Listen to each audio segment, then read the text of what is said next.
मध्य भारत के छत्तीसगढ़ और छत्तीसगढ़ के बस्तर में मौजूद बैलाडीला की पहाड़ियों का भूगोल बदलने वाला है। और ऐसा प्राकृतिक वजहों से नहीं बल्कि कारखाने के विस्तार की वजह से होने जा रहा है। बैलाडीला सिर्फ पत्थर का ऊंचा ढेर नहीं है, यहां जैव विविधता का खजाना है। यहाँ दुर्लभ पेड़ पौधे, जानवर, पक्षी और डायनासोर युग के फर्न के पौधे मिलते हैं जो करीब 3 करोड़ साल पुराने हैं। हर 5 किलोमीटर पर बड़े जलप्रपात इसकी खूबसूरती बढ़ाते हैं। यहीं भारत की नवरत्न कंपनी NMDC भी है। लेकिन अब NMDC अपने नए प्लांट के लिए रिजर्व फॉरेस्ट से 15,000 पेड़ काटने वाली है।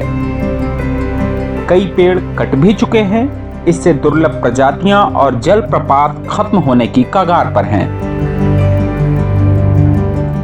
द लेंस संवाददाता बप्पी राय अपनी रिपोर्ट में आखिरी बार इन जलप्रपातों और फर्न के बागीचों को आपके सामने ला रहे हैं, क्योंकि अगले साल ये सिर्फ इतिहास बनकर रह जाएंगे। आप भी देख लीजिए बैलाडीला की इन खूबसूरत पहाड़ियों को।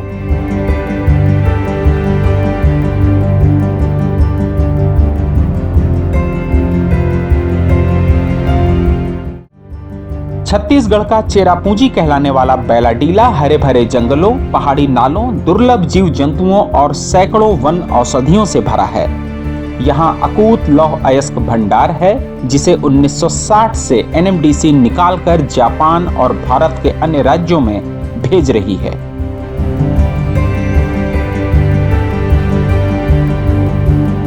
यही रिजर्व फॉरेस्ट 1859 और 1860 है जो किरंदुल नगर में NMDC के लीज क्षेत्र में आता है। स्थानीय लोग इसे हरी घाटी या धोबी घाट कहते हैं। इस हरी घाटी में डायनासोर युग के फर्न पेड़ और पौधे मिले हैं जिसका वैज्ञानिक नाम एल्सफिला स्पिनुलोसा और अल्सोफिला गिंगेटिया है। ये 3 करोड़ साल पुरानी प्रजातियां हैं जो शाकाहारी डायनासोर का भोजन थीं। इस फर्न को वृक्ष बनने में हजारों साल लगते हैं।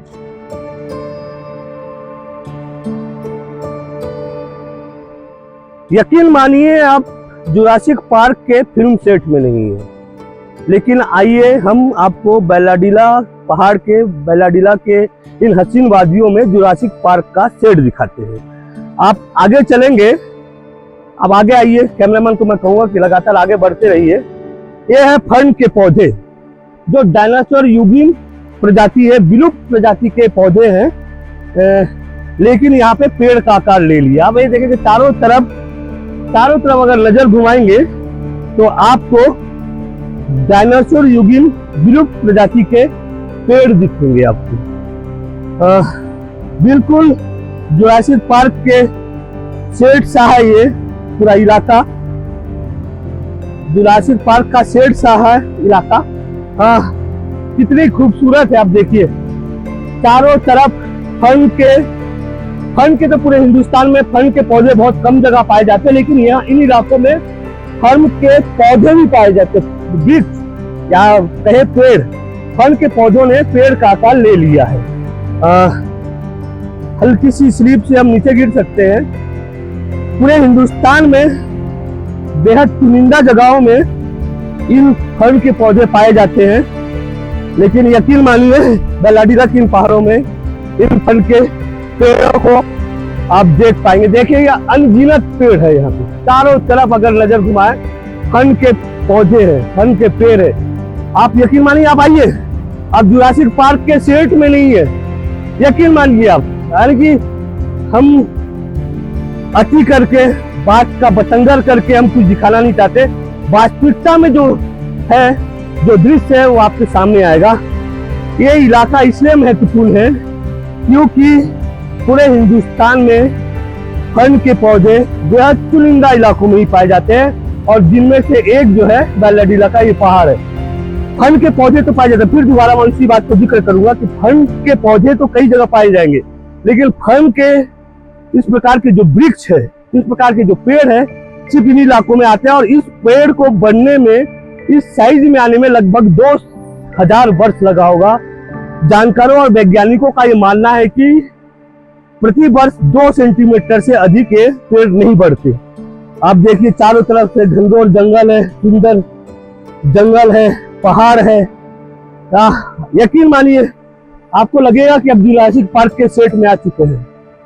और ये बिल्कुल नेचुरल है, कोई कृत्रिम नहीं है। चारों तरफ हरियाली है, नाले हैं, घनघोर जंगल है, फल के पौधे हैं। इन इलाकों में विलुप्त प्रजाति के जानवर, जंगली जानवर, पेड़ पौधे, पशु पक्षी, सांप पाए जाते हैं, जो कि हिंदुस्तान के अन्य और कई जगहों नहीं पाया जाता।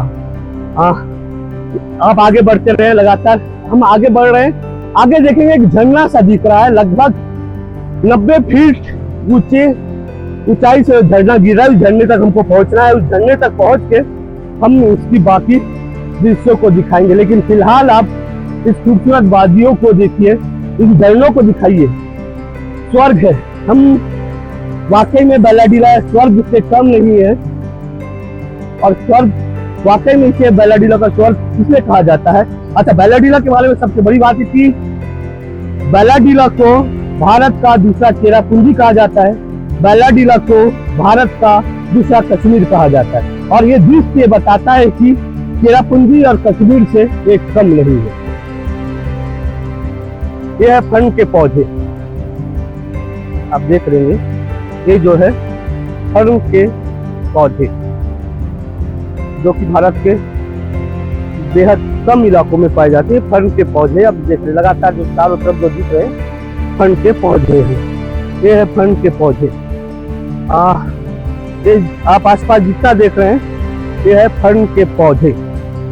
और 5 कदम दूर जाने के बाद आपको मैं दिखाता हूँ। ये है फल के पेड़, फल का पेड़। इन पौधों को, इस पेड़ का आकार लेने के लिए 2000 वर्ष का समय लगता है। प्रति वर्ष जानकारों के अनुसार प्रति वर्ष यहाँ 2 सेंटीमीटर से अधिक बढ़ता रहेगा। तो इस पेड़ को बनने में, इस आकार में आने के लिए लगभग 2000 वर्ष लगे होंगे। तो अब बस उन इलाकों में देखेंगे फल के पौधे हैं और ये फल का पेड़ है। 5 कदमों में 2000 वर्ष का जो सफर है ये खत्म होने वाला है। आगे आने वाले 1 वर्षों के बाद ये सब नष्ट हो जाएंगे, खत्म हो जाएंगे। राष्ट्रीय औषधि और पादप मंडल से निवेदन है, अगर कुछ कर सकते तो कीजिए, इन जंगलों को बचाइए। ये बेशकीमती जंगल दोबारा हमको नहीं मिलेगा। ये पहाड़, ये झरने, नदी, नाले, इन जंगलों में रहने वाले पशु पक्षी, दुर्लभ प्रजाति के जीव जंतु सब खत्म हो जाएंगे। राष्ट्रीय औषधि एवं पादप मंडल के अधिकारियों, मंत्रियों, भारत के प्रधानमंत्री, मुख्यमंत्री से निवेदन है, इन जंगलों को बचाइए। ये जंगल खत्म हो जाएंगे अगर आपका हस्तक्षेप ना रहा।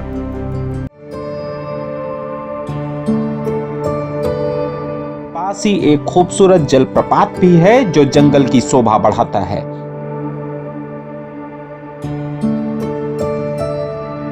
लेकिन अफसोस एनएमडीसी के नए प्लांट के लिए 15,000 पेड़ कटने वाले हैं, जिसमें से कई काटे जा चुके हैं।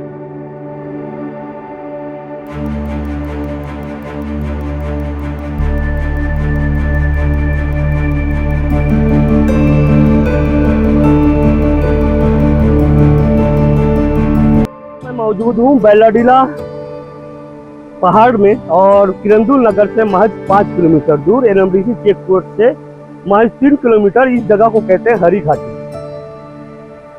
ये आप चारों तरफ जो जंगल देख रहे हैं, इस जगह मैं इसलिए आया हूँ कि लास्ट बार, अंतिम बार भारत के दर्शकों को, नागालैंड के दर्शकों को, छत्तीसगढ़ के दर्शकों को, बस्तर के दर्शकों को इस जंगल को दिखाना चाहता हूँ, इन जलप्रपातों को दिखाना चाहता हूँ। मैं बार बार यही सब दोहरा रहा हूँ कि लास्ट बार और अंतिम बार आप इन जलप्रपात को, इन आसपास के जो जंगल है उनको देख रहे हैं। कारण ये है कि बिगड़ आने वाले 1-2 वर्षों में पूरे जंगल कटने वाले हैं। एनएमडीसी के लिए इन इलाकों में प्लांट स्थापित करना है जहां से लोहा उत्खनन कार्य किया जाएगा। एनएमडीसी कागजों में पूरी तरीके से क्लियर है, 1 क्लियरेंस उनको मिल चुका है, पर्यावरण अनापत्ति प्रमाण पत्र उनको मिल चुका है, एनएमडीसी पूरी तरीके से कागजों में कंप्लीट है। लेकिन दुर्भाग्य हम बस्तरवासियों के लिए है कि हम चाहते हुए भी इस जंगल को, इस वन को नहीं बचा पाएंगे। हमारे साथ सिंदूर नगर के कुछ युवा भी हैं, जनप्रतिनिधि भी है, जो कि इन्हीं बस्तर के वादियों में जन्म लिए, इन्हीं बस्तर के वादियों में पले बड़े। उनसे पूछते हैं कि इस हरी घाटी और इस क्षेत्र के बारे में बताइए सबसे पहले। मेरा नमस्कार, ये आपको बहुत बहुत धन्यवाद ये मौका देने के लिए। और इस जगह के बारे में बताना चाहूँ तो ये हमारा बचपन बीता इन पहाड़ों में, वादियों में। ये जो आपको झरना भी जो देख रहे हैं, हम लोग बचपन में खेलने आया करते थे। बचपन से एनर्जी ज़्यादा होता था, पहाड़ चढ़ने का शौक हुआ करता था, वादियों में पेड़ पौधों में घूमने का, जंगल घूमने का शौक हुआ करता था। लेकिन आज जब इस जगह पे आया हूँ तो खड़ के पौधे भी यहाँ पे बिल्कुल बिल्कुल, हाँ एक श्रीफल का पौधा भी है हमारे यहाँ पे, जो कि हमारे लिए बचपन से खासा उत्सुकता का विषय रहा है। बड़े हुए जब पढ़े लिखे तब पता चला कि वो श्रीफल का पौधा है। जानकारी जब जुटाए तो पता चला कि ये डायनासोर युगीन काल का पौधा है। ये तकरीबन 3 लाख वर्ष पुराना, और इतने पुराने पौधे को जब हम लोग नष्ट होते हुए देखने यहाँ पे जब आ रहे हैं, समझ में आ रहा है हमको कि क्या ये हमारी विकास की परिभाषा है। फन के पौधे भारत के कई हिस्सों में पाए जाते हैं, लेकिन यहाँ पे पौधे नहीं है, फन के पौधे पेड़ों का आकार ले लिया, और इस पेड़ों का आकार लेने में इनको लगभग 2000 वर्ष लगते होंगे। क्या ऐसा आपने कुछ सुना या फिर ऐसा? जी, ये बचपन से ये पेड़ जो था हमारे लिए उत्सुकता का विषय रहा। जब अधिक बड़े हुए, जब जाना, मैं भी बायोलॉजी का स्टूडेंट रहा हूँ, जब हमने पढ़ा इस चीजों को, तो ये जो फन का जो पौधा है, जिसको तकरीबन 2 से 4 मीटर भी अगर अपन कहें तो बढ़ने में 2000 वर्ष लग जाते हैं।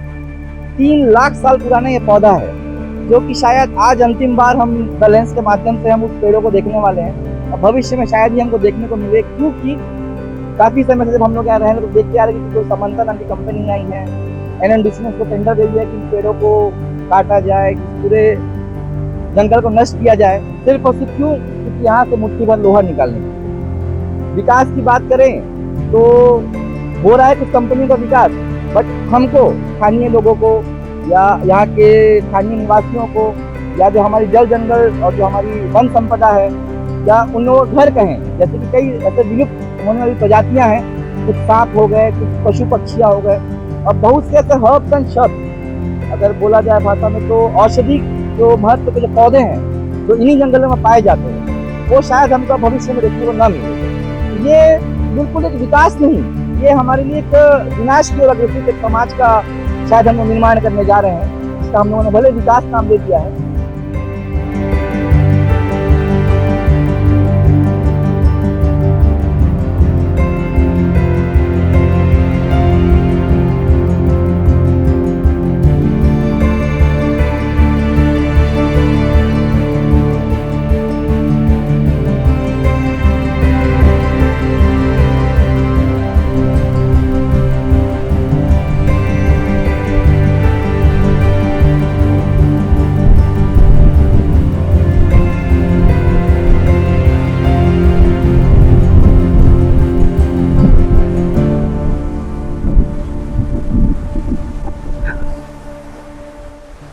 इस वक्त मैं मौजूद हूँ बेलाडीला के खूबसूरत वादियों में, जिसे कहा जाता है हरी घाटी। हरी घाटी का ये जलप्रपात है। लगभग 90 फीट से ऊपर से नीचे से पानी गिर रहा है। स्वर्ग में है हम लोग इस वक्त। बेलाडीला जो इलाका है, झरनों का शहर कहा जाता है। यहाँ पे हर 5 किलोमीटर में आपको जलप्रपात देखेंगे। ये खूबसूरत जलप्रपात जिसे कहते हैं हरी घाटी का जलप्रपात, जो आगे चल के खत्म होने वाला है। आने वाले 2-3 वर्षों में इस जलप्रपात को आप नहीं देखेंगे, क्योंकि इन इलाकों में एनएमडीसी का प्लांट स्थापित होना है। मेरे साथ है राहुल महाजन, जो कि जिला कांग्रेस कमेटी के प्रवक्ता भी है। मैं आपको एक बार कहूंगा कि जलप्रपात को एक बार और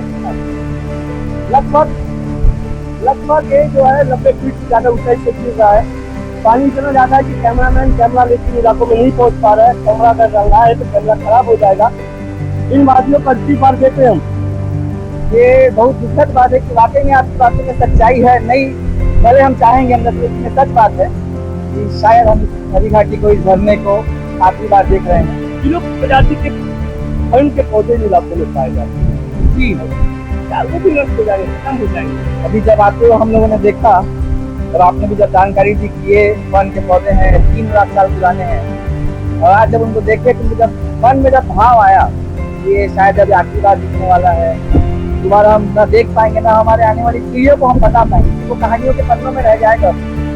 कभी किसी जमाने में बेटा हम देखा करते थे, आप और हम अपने बच्चों को, हमारी आने वाली युवाओं को आप सब बताएंगे कि ये वो क्षेत्र है जहाँ पे डायनासोर का वास हुआ करता था। डायनासोर की प्रजाति के डायनासोर की मुख्य आहार जो कहा जाए, उनके मुख्य आहार जो फल के पौधे इन इलाकों में पाए जाते थे। लेकिन बड़ा दुख के साथ एक बार फिर अपने दर्शकों को, रंस के दर्शकों को कहना चाहता हूँ कि आज के बाद, शायद आने वाले 1 वर्ष के बाद, इन जगहों को, इन पहाड़ों को, इन नालों को, इन जलप्रपातों को, इन फल के पौधों को आप नहीं देख पाएंगे। वाकई में बड़ा बेहद दुखद है, लेकिन हम कुछ कर नहीं सकते। एनएमडीसी का लीज एरिया है, एनएमडीसी का 2035 तक इन इलाकों में फिर से लीज ले लिया है, और इन पहाड़ों को खोदना है, इन पहाड़ों से निकलने वाले लोहा को निकालना है। कंपनी ने सारे कानूनी दस्तावेज पूरे कर लिए हैं। अब इस क्षेत्र को बचाना लगभग असंभव है।